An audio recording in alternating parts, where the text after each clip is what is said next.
So many Americans absolutely live paycheck to paycheck, about 60 to 61% at the time of this recording. Going to talk about top 10 survival tips for living paycheck to paycheck, and I'll be back in a minute.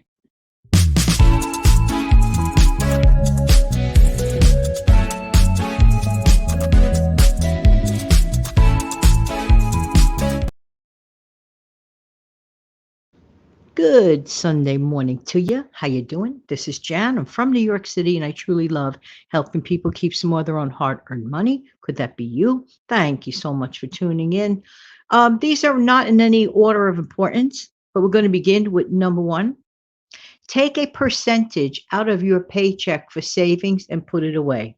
Absolutely. I say one of the first things you should do is take a percentage, a dollar amount that's comfortable for you and the number that you're working with, and immediately take it out of your paycheck and put it towards saving. You could have that set up easily in your accounts. You could do that like that, or you could do it by yourself. If you keep an envelope system, you see where I'm going with this. But take a percentage out of your paycheck for savings and put it away. Just like they used to say, set it and forget it. All right, next, take out your funds for all essential bills like your rent, your mortgage, light bill, utilities, things that you really, really absolutely need for normal lifestyle, basic survival. Okay. So right away, take that out. Next, keep a food budget and work with it. And well, how would you know what that is? Because it's really important that you know your family's habits, what you actually love to eat, what you actually use, and things of that nature. And of course, always try to get the best possible prices. Buy the things that are on sale that your family uses. Don't just get a sale because it's a sale. Get a sale because you enjoy the stuff and you use it. Okay, so that's a really good habit. Next, enjoy free or very, very low cost entertainment. These days, we are so very blessed. Okay. We are so very, very blessed because with the internet, there are so many options to streaming services and things of that nature where we can obtain lots and lots of videos, movies, you name it. We can find them at the touch of a button. And if you don't want to be hooked up electronically, take a break from electronics, go out, take a walk, be a participant in a sport if it's not expensive. Um, Instead of going to a game and spending a lot of money at the game, why don't you be part of a game? It doesn't have to be a fancy game. Utilize board games at home, anything of that nature, low cost and fun. Who says you can't have fun just because you're living paycheck to paycheck? You really can have fun. Find out what makes it work for you. Sometimes even just exploring a new recipe on a rainy afternoon could be a fun thing to do. A little bit of a hobby, a learning experience, and it doesn't have to break the bank. Find ways to have low cost fun. You'd be shocked and you'd be amazed at all the options that are out there. Just have to be a little bit creative. Okay.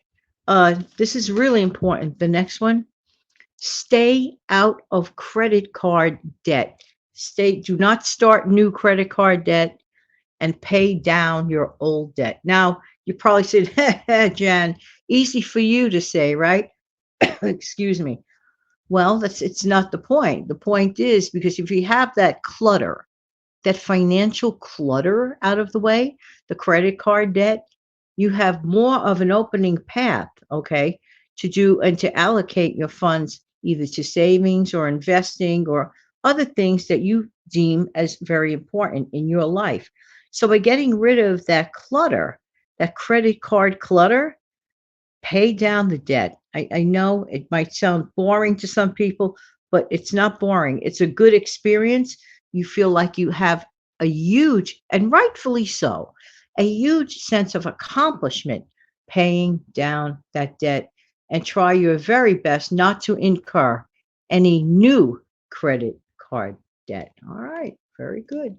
Next, number 6, don't even think about shopping to impress. Why shop to impress other people? Do you really, really think, honestly, let's think about this for a second. Do you really, really think those people that some people choose to impress really care about, like, et cetera, what one might find in their lifestyle very impressive. Not really. They look at it and go, wow, very nice. And they're being polite. This is real life. I'm just speaking real life here, okay? And that's the end of it. So that somebody else should go into credit card debt and mess up their whole lifestyle so that somebody could go, wow, oh, look at that. And then they're done. And that's the end of it. Think about this for a minute. It really does not mean that much to people. So stop living to impress people with silly, nonsensical, unnecessary purchases that might lead to credit card debt. You're the one that has to live with that debt. And that person completely forgot about that shiny, bright new penny that you thought was so important to impress with. Think carefully about that. It's just not worth it. All right. All right. Number 7, make low or 3 ingredient meals if possible. I mean, the less ingredients you have for a meal, the less it's going to cost you for a meal, the more you can stretch a meal. You see where I'm going with this? Try to make as simplified as doesn't have to be boring, but try to make as simplified as possible low ingredient meals, okay? Or you could take another option. Let's say when you go to your grocery haul, work with the let's say you get 7 fruits or vegetables and a little bit of protein meat, and you work with it in various different ways at a low cost for the whole week, like completely different things. One night those items can be a soup. The next night it could be a taco. The next day it could be an omelet or a frittata. Work with things as low cost as possible. This is what's great about the grocery store arena, especially in the food area. In the food area, you have a lot of flexibility. Yes, I know prices are not the same as a few years ago, but if you think about it, every few years prices go up. That's just the way it works. I don't know why it works that way, but that's just the way it works.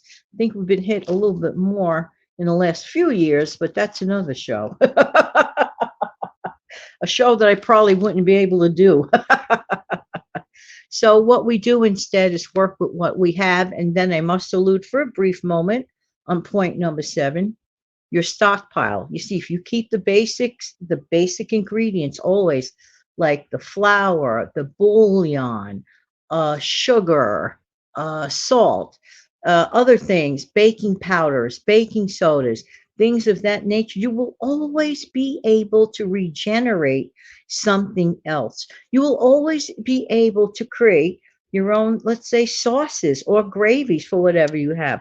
Sometimes people really run out so badly of things at the end of their pay period before the next one comes in that they're maybe going to be eating things as simple as a milk gravy and biscuits for dinner with a little bitty bits of meat because that's what they have available. But if a person doesn't even have that basic stuff available in their pantry, can't even do that. You see where I'm going with this. So keep and make 3 ingredients or smaller ingredients or less in your meals. The less you have to worry about, the less you have to pay for. Again, it's always a great idea to do that. I really mean it. I've done this myself because there were some months that were more skinny chicken months than others, if you will. But it works. These basic grandma teaching principles work, and they will always work as far as I'm concerned. All right, number 8, walk or take a bicycle to work. If you can do that, if you're in the physical shape to do that and your job is not all that far from you, if you could walk or bike over to work, hey, that's, saving on gas and, car fare and all that fun stuff. That can really, really help stretch your paycheck. And you know what? I'm going to give you an extra one, which means you're actually getting 11 tips. Please take your lunch to work because it just hit me. Don't go to work without taking your own lunch. Lunch outside could be anywhere from the sublime to the ridiculous, more pointing towards the ridiculous than the sublime. Lunch out is really ridiculously high. It's a joke. So, no, take your lunch to work. And that doesn't even have to be a fancy lunch either. A basic lunch. Now, sometimes people are embarrassed to let their coworkers see what you bring for lunch. If that's the case, walk out. Walk out. Go sit out in a park or something and eat your lunch in peace. It's good to get a mental break from the office anyway. Just saying, just saying. And by the way, I have to add this. If you're at home and you work from home, please don't let me learn that people order in their lunch. You're at home, you have about a 6 foot or 20-foot trip to the refrigerator, and yet and still the phone gets picked up and people are calling it an order for lunch. Oh Lord. I'm just saying, to me, this is like just that's expensive. We don't like those extra expenses. Not when you're living paycheck to paycheck. This is my opinion, and it makes logical sense. If you're at home, please make your lunch at home if you work from home. And if you're working outside the home and you're living paycheck to paycheck, please don't spend 15 to $20 a day on lunch. No, it really adds up in a hurry. Okay, excuse me. Next, tip number 9. Buy buy good quality and neutral colored clothing. Do you have to spend top dollar to do that? No. If you could get a sale price or the thrift store, good quality, many is the time you could find the good quality at the thrift store. And in my opinion, stick to neutral colors. You'll always look like you're current in your fashion because neutral colors never go out of style.